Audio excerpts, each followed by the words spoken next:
លោកថាវរៈជានិស្សិតរៀននៅប្រទេសបារាំងក្រោយមកក៏ចូលរណសិរ្សរួបរวมជាតិកម្ពុជា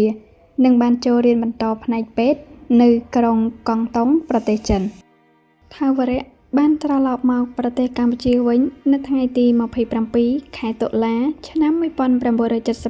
1975មួយខែក្រោយមកថាវរៈត្រូវអង្គការចាប់ខ្លួនបញ្ជូនមកមន្ទីរស-21ថាវរៈត្រូវបានវាយសួរចម្លើយដោយឈ្មោះជាកៈនិងសរុបចម្លើយដោយឈ្មោះភាពនៅក្នុងឯកសារចម្លើយសារភាពរបស់ថាវរៈកម្រាស់26ទំព័រថាវរៈបានរៀបរាប់ថាខ្ញុំឈ្មោះថាវរៈជាអតីតពេទ្យឆ្នាំទី2ប្រទេសចិនបច្ចុប្បន្នមាននាទីជាយុទ្ធជនកងចល័តមន្ទីរក15បឹងត្របែកខ្ញុំកើតនៅសង្កាត់លេខ1ក្រុងភ្នំពេញពេលអាយុ5ឆ្នាំខ្ញុំបានចូលរៀននៅក្នុងវត្តកោះដល់អាយុ6ឆ្នាំខ្ញុំបានចូលរៀននៅសាលាគរុកោសល្យរហូតដល់ឆ្នាំ1967ទើបបានចូលរៀននៅវិទ្យាល័យស៊ីសុវត្ថិដល់ឆ្នាំ1968សិស្សរួមថ្នាក់ខ្ញុំឈ្មោះវាសនានិងសិស្សម្នាក់ទៀតឈ្មោះព្រិយាសាផនបានតាក់ទងខ្ញុំដោយវាសនាឧស្សាហ៍នាំខ្ញុំទៅលេងឪពុករបស់ខ្លួនជាទាហានពាក់សាក4ឈ្មោះសុកប្រកប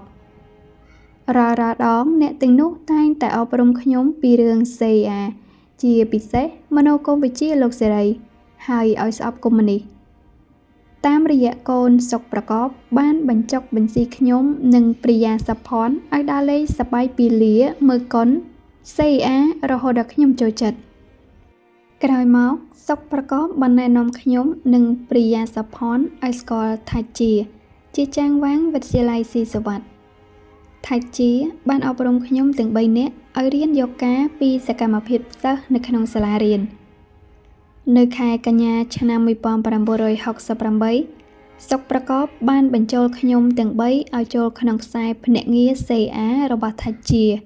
ដោយមានរៀបចំពិធីគោរពទង់ CIA និងចាត់តាំងឲ្យវាសនាទទួលខុសត្រូវលើពួកខ្ញុំបន្ទាប់មកសុកប្រកបនិងថាជាបានដាក់ផែនការ3ឲ្យធ្វើគឺទី1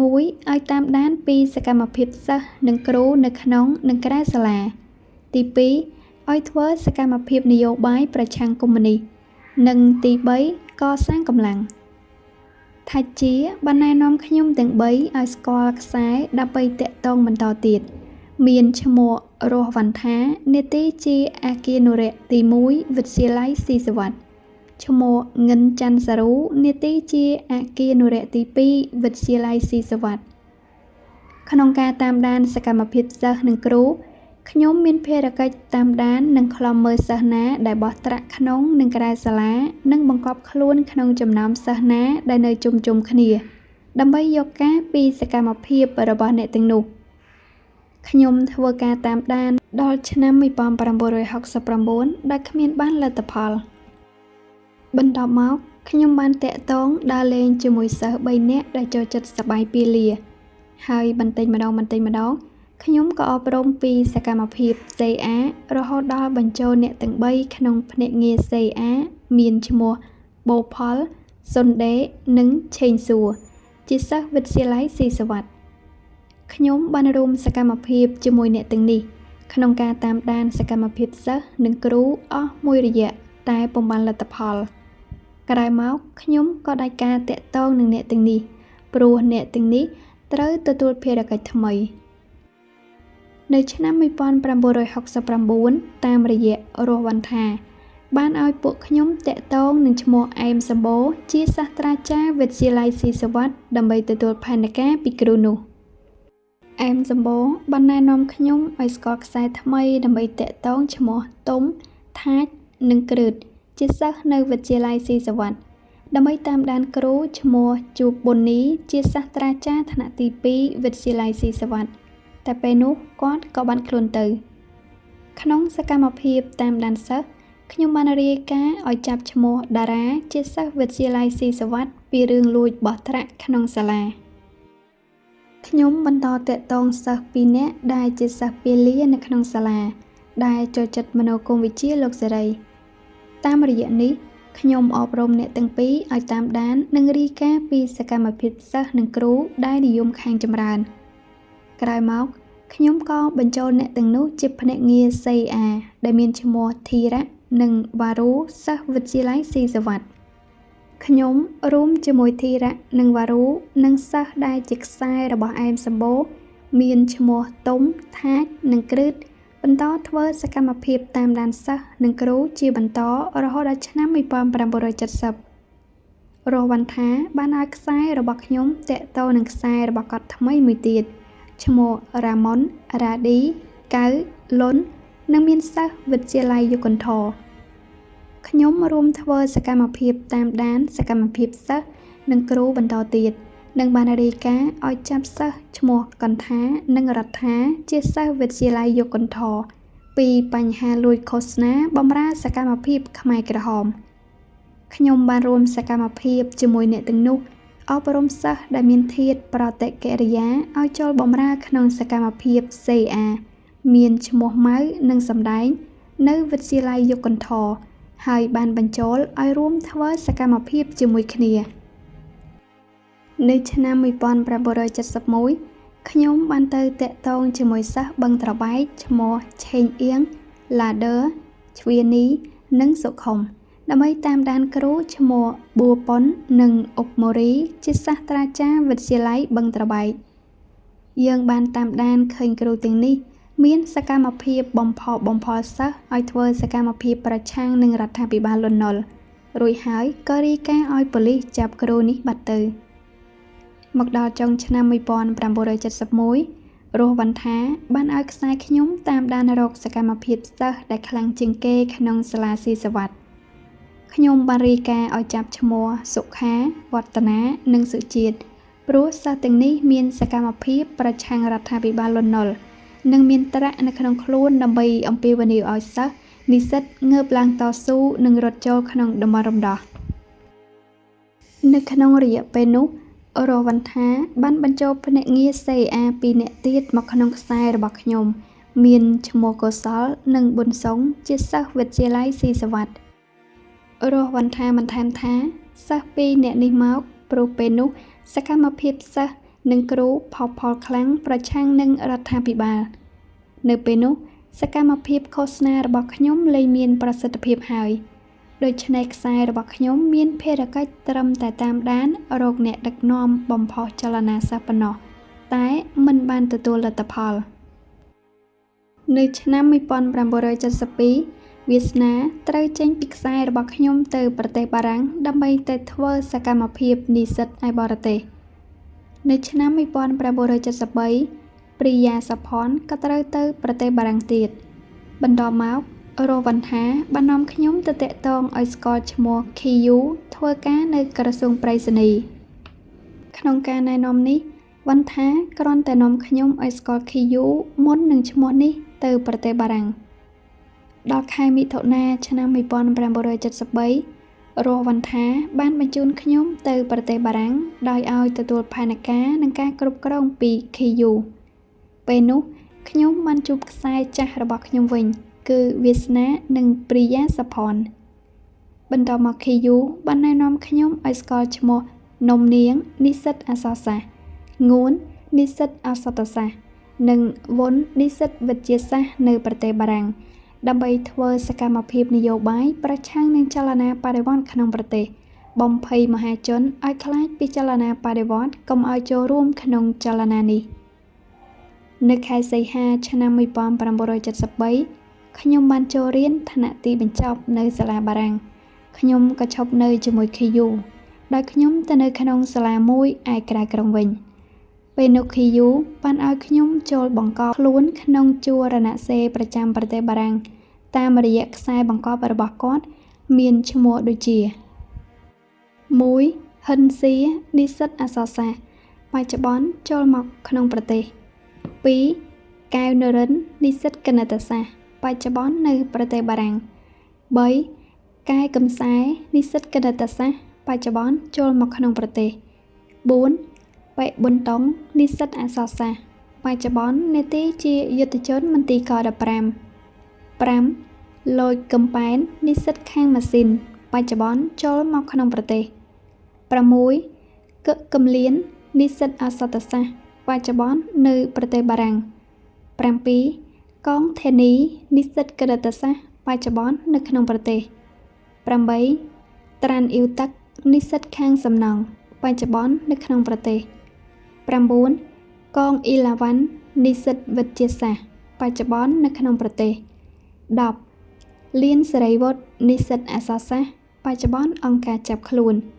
11. ម៉ែនសេរីរិទ្ធីនិស្សិតពេទ្យបច្ចុប្បន្នអង្គការចាប់ខ្លួន 12. ម៉ែនសេរីសិទ្ធីនិស្សិតខាងគ្រឿងសំណង់បច្ចុប្បន្នអង្គការចាប់ខ្លួន 13. ជាប៊ុនជេងនិស្សិតអក្សរសាស្ត្របច្ចុប្បន្ននេតិជាយុទ្ធជនមន្ទីរក15 14. តាន់កុកម៉េងនិស្សិតគណិតសាស្ត្របច្ចុប្បន្ននេតិជាយុទ្ធជនមន្ទីរក15 15. តាន់កុកអេងនិស្សិតអក្សរសាស្ត្របច្ចុប្បន្ននេតិជាយុទ្ធជនមន្ទីរក15 16. ថោងស៊ីរ៉ាមុននិស្សិតពេទ្យបច្ចុប្បន្ននេតិជាយុទ្ធជនមន្ទីរក15 KU បានឲ្យខ្ញុំស្គាល់ឈ្មោះទាំងនេះដើម្បីងាយស្រួលតាក់ទងក្នុងការធ្វើសកម្មភាពយូហ្គាពីគ្រប់សកម្មភាពដែលមាននៅពេលប្រជុំយូហ្គាពីមហាជនថ្មីចាស់ដែលចូលមកក្នុងជួររណសេរីដើម្បីរាយការណ៍ពីសកម្មភាពរបស់អ្នកទាំងនោះនៅខែឆ្នាំដដែល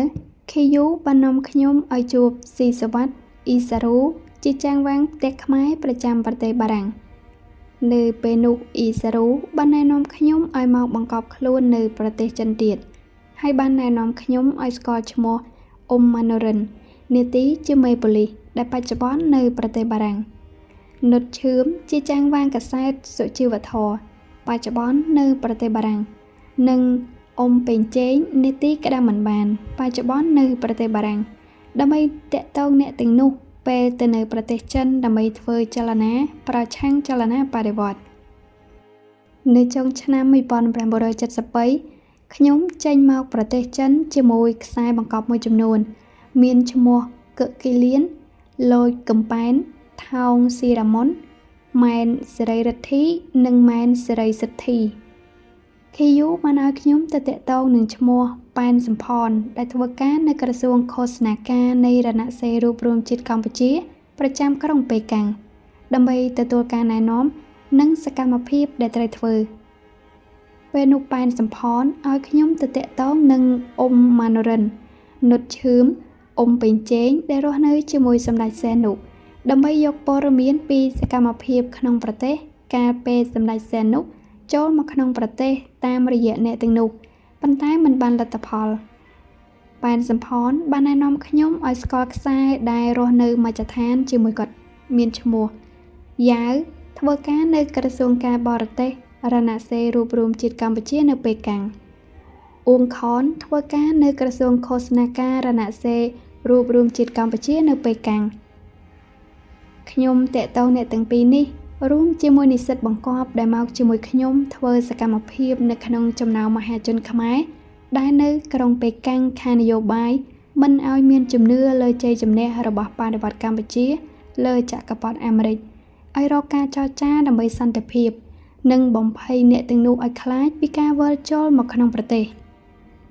ខ្ញុំរួមធ្វើសកម្មភាពនេះបានត្រឹមខែកញ្ញាឆ្នាំ1974ក៏ត្រូវគណៈកម្មាធិការសាលាចិនបញ្ជូនខ្ញុំឲ្យទៅរៀនបច្ចេកទេសពេទ្យចិនឯក្រុងកុងតុងជាមួយនិស្សិតចិនពីត្រឹមនោះមកខ្ញុំក៏ได้ការតាក់ទងរហូតដល់ខែតុលាឆ្នាំ1975ពេលអង្គការប្រមូលនិស្សិតទាំងអស់ដែលនៅប្រទេសចិនឲ្យចូលប្រទេសវិញអ្នកដែលចូលមកក្នុងប្រទេសជាមួយខ្ញុំពេលនោះមានឈ្មោះថោងស៊ីរ៉ាមុនបច្ចុប្បន្នយុទ្ធជនមន្ទីរក15លៀនសេរីវុឌ្ឍបច្ចុប្បន្នយុទ្ធជនមន្ទីរក15អង្គការចាប់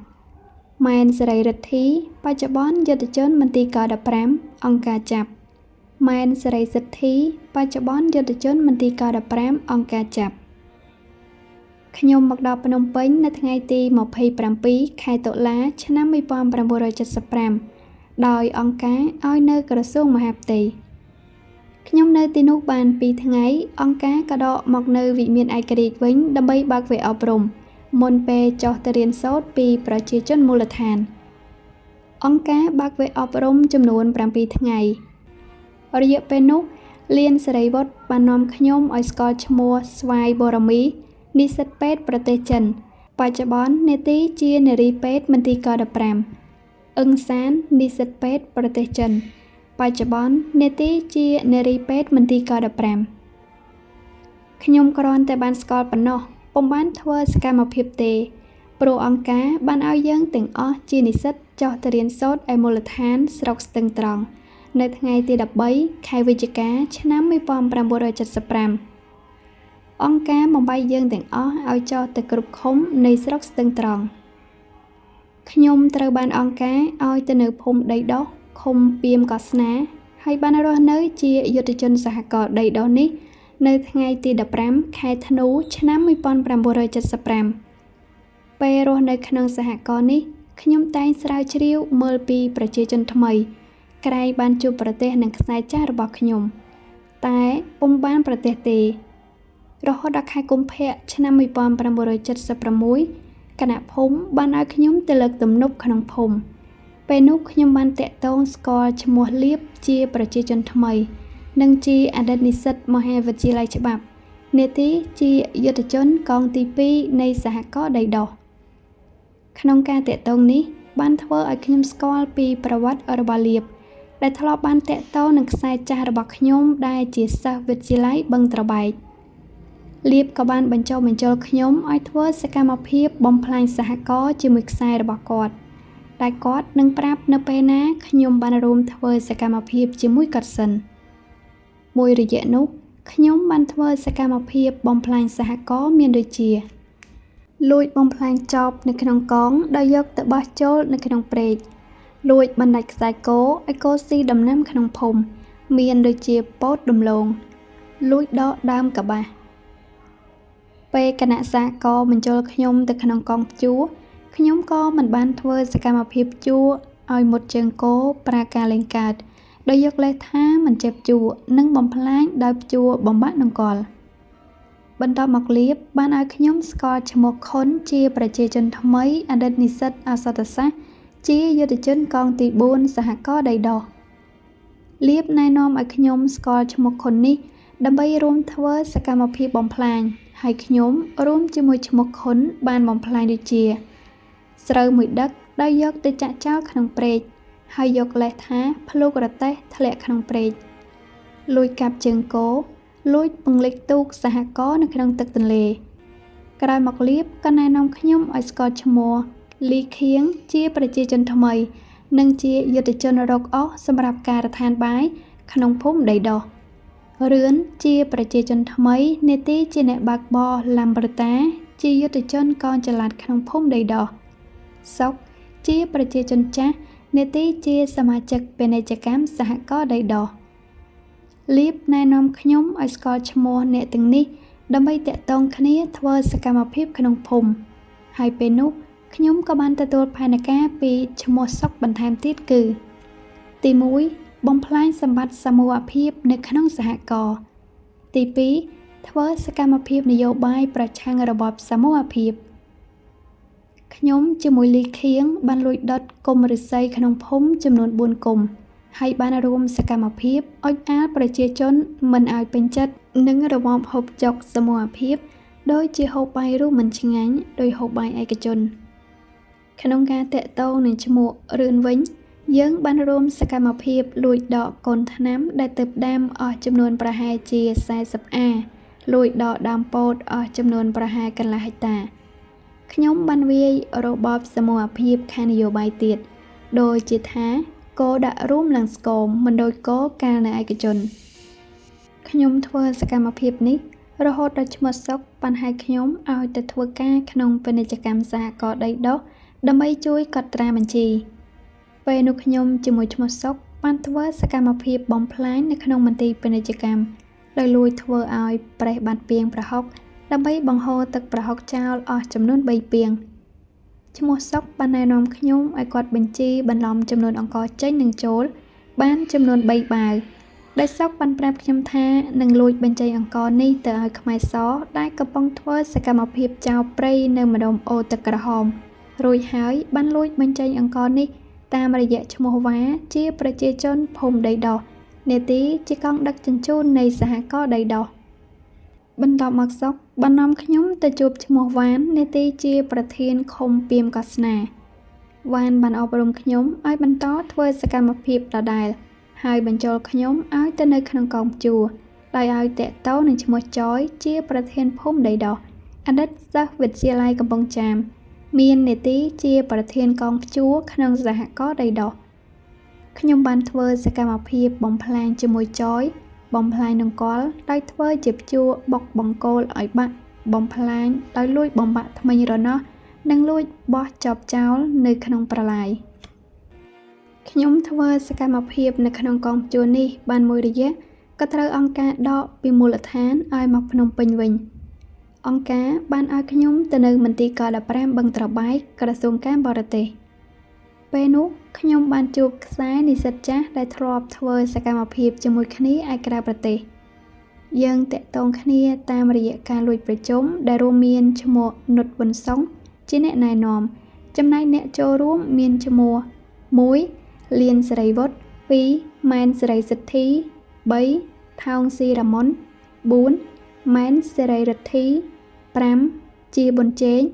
និង6អ៊ុំសិទ្ធីដែលលើកផែនការបំផ្លាញឧបករណ៍ប្រើប្រាស់នៅក្នុងមន្ទីរនិងបានធ្វើសកម្មភាពនយោបាយប្រឆាំងរបបសមូហភាពខ្ញុំបានធ្វើការតាក់ទងឈ្មោះលៀនសេរីវុឌ្ឍម៉ែនសេរីសិទ្ធីនិងអ៊ុំសិទ្ធីដែលទាំងអស់គ្នាជាកងចល័តមន្ទីរក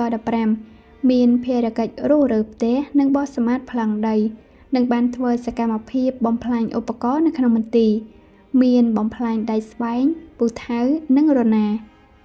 ក្រៅពីនោះយើងបំផ្លាញសម្ភារៈជ័យភណ្ឌរបស់អង្គការមានទូតុក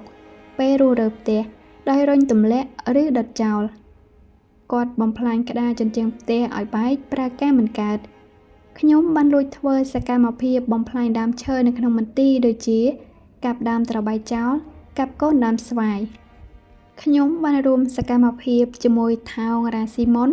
ក្នុងការលួចបំផ្លាញគ្រឿងម៉ាស៊ីនក្រឡឹងគ្រឿងម៉ាស៊ីនស្វាននៅក្នុងមន្ទីរសិប្បកម្មដោយលួចដោះខ្ចៅឲ្យខូចប្រើការលេងកើតពេលបង្កបង្កើនផលឬដាំដំណាំក្នុងមន្ទីរខ្ញុំបានលួចបំផ្លាញចបដោយលួចបោះចោលក្នុងប្រឡាយបំផ្លាញដើមពេញប៉ោះដោយលួចកាត់ឬកែចោលរួចទើបដាំលួចកាត់ដើមឃ្លោកដែលទើបដាំចោលនិងលួចដកដើមទ្រាប់ខ្ញុំបានរួមសកម្មភាពជាមួយជាប៊ុនជេងម៉ែនសេរីរិទ្ធីនិងអេងធ្វើសកម្មភាពនយោបាយដោយអុចអាលមហាជនឲ្យថ្នាំងថ្នាក់នឹងរបបសមូហភាពដូចជាអុចអាលពីរឿងហូបចុកមិនឆ្ងាញ់ហូបមិនឆ្អែតនិងចាក់ចុចមហាជនឲ្យធ្វើការល្មមហើយប្រយ័ត្នឈឺក្រោយមកឈ្មោះនុតប៊ុនសុងបានណែនាំយើងខ្ញុំម្ដងទៀតតាមផែនការដូចជាទី1បំផ្លាញទ្រព្យសម្បត្តិសមូហភាពទី2អុចអាលមហាជនដើម្បីវាយប្រហារការចាត់តាំងរបស់អង្គការទី3គឺកសាងកម្លាំងខ្ញុំបានធ្វើសកម្មភាពបំផ្លាញជាមួយតាំងកុកមេងក្នុងការបំផ្លាញដំណាំដូចជាលួចកាត់កូនដើមននងបំផ្លាញដើមល្ហុងដោយលួចកាត់ឬកែវមុននឹងដាំនិងលួចវាយបំបែកពាងទឹកនោមចំនួន5ពាងខ្ញុំជាមួយឈ្មោះលៀនសេរីវុឌ្ឍបានធ្វើសកម្មភាពតាក់ទងចាក់ចុចឈ្មោះផេងនេតិជាយុទ្ធជនកងចល័តមន្ទីរក15ឈ្មោះច័ន្ទបូផលដែលជាយុទ្ធជននៅក្នុងមន្ទីរសិប្បកម្មមន្ទីរក15ដោយកសាងឈ្មោះទាំងពីរនាក់នេះឲ្យធ្វើសកម្មភាពជាមួយពីព្រោះអ្នកទាំងពីរតែងតែថ្នាំងថ្នាក់នឹងរបបហូបចុកសមូហភាពហើយសេរីក្នុងការនិយាយស្ដីនិងឲ្យរួមសកម្មភាពវាយប្រហារគណៈកម្មាធិការមន្ទីរពេលនោះខ្ញុំរួមជាមួយឈ្មោះផេងបានលួចបណ្ដាច់ខ្សែភ្លើងដើម្បីបង្អាក់ការងារពេលយប់ក្រោយមកឈ្មោះនុតប៊ុនសុងបានណែនាំឲ្យស្គាល់ឈ្មោះរឿននិងឈ្មោះវ៉នដែលជាខ្សែចាស់របស់គាត់កាលនៅបរទេសដែលមាននីតិជាយុទ្ធជនមន្ទីរក15ឲ្យយើងរួមសកម្មភាពជាមួយគ្នាក្នុងការចាក់ចុចមហាជនឲ្យថ្នាំងថ្នាក់និងវាយប្រហារប្រធានគណៈកម្មាធិការមន្ទីរពេលនោះយើងធ្វើសកម្មភាពចាក់ចុចចចឹកពេញទាំងមន្ទីរហើយពេលនោះមហាជនបានវាយប្រហារប្រធានមន្ទីរនៅរាល់ពេលប្រជុំរហូតដល់អង្គការសម្រេចដកគណៈកម្មាធិការចាស់ចេញ ហើយរៀបចំចាត់តាំងគណៈកម្មាធិការថ្មីក្នុងការវាយប្រហារគណៈកម្មាធិការចាស់នេះគឺយើងមានទិសដៅឲ្យឈ្មោះនុតប៊ុនសុងឡើងធ្វើជាប្រធានគណៈកម្មាធិការមន្ទីរដើម្បីជាបង្អែកក្នុងការធ្វើសកម្មភាពប្រឆាំងនឹងរបបសមូហភាពប៉ុន្តែផែនការនេះមិនបានសម្រេចយើងក៏បន្តវាយប្រហារការចាត់តាំងរបស់អង្គការវិញដោយបង្កដំណោះនៅក្នុងមន្ទីរគឺធ្វើយ៉ាងណាឲ្យប៉ះពាល់ដល់ចលនា3ទៅ6តោនរបស់អង្គការខ្ញុំធ្វើការវាយប្រហារការចាត់តាំងនេះថាបពុនិយមចាក់ចុចអុចអាលមហាជនឲ្យចូលរួមធ្វើសកម្មភាពប្រឆាំងនឹងការចាត់តាំងនេះខ្ញុំបានធ្វើសកម្មភាពបំផ្លាញសម្ភារៈក្នុងមន្ទីរមានចបពូថៅញញួរនិងបន្តបំផ្លាញដំណាំដាំដុះនៅក្នុងមន្ទីរខ្ញុំបានលួចបំផ្លាញម៉ាស៊ីនភ្លើងនៅក្នុងមន្ទីរសិប្បកម្មដោយលួចដោះខ្ចៅឲ្យប្រើការលេងកើតខ្ញុំបានធ្វើសកម្មភាពចាក់ចុចអុចអាលមហាជននៅក្នុងមន្ទីរដោយវាយប្រហារគណៈកម្មាធិការក្រមក្រោមការចាត់តាំងថ្មីរបស់អង្គការថាជាពួកឱកាសនិយមជាពួកសំងំសុខគឺធ្វើយ៉ាងណាបង្កដំណោះនៅក្នុងមន្ទីរខ្ញុំបានធ្វើសកម្មភាពយ៉ាងនេះរហូតដល់ថ្ងៃទី12ខែវិច្ឆិកាឆ្នាំ1977ក៏ត្រូវអង្គការចាប់ខ្លួន